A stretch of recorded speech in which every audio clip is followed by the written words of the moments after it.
Hey guys, it's Andrew from Cardinal Kia. In this video, I'm going to show you how to use your BlindSpot viewing monitor in the 2022 Kia Sorento.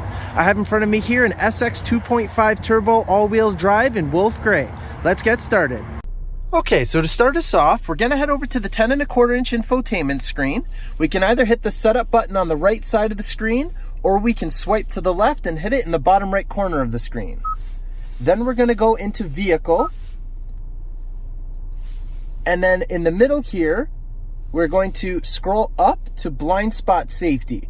I'm going to select that, and you'll see at the top here, there's the BlindSpot View. So what that means is when we go to turn the BlindSpot viewing monitor on, when we go to use the turn signal, because this has the all-around 360 camera, it's going to show a picture in the corner of each gauge there alongside that side of the vehicle. So I'm going to go ahead and make sure it's turned on.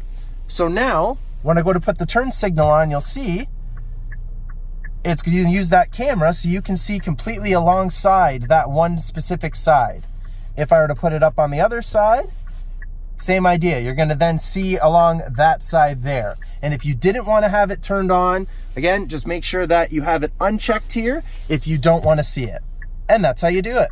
Thank you very much for watching, guys. Please make sure you hit that like button if you enjoyed this video, and go ahead and subscribe and select the notification bell so you stay up to date with all of our videos. Also, go ahead and give us a follow on Twitter, Facebook, and Instagram. All of the links are in the description below.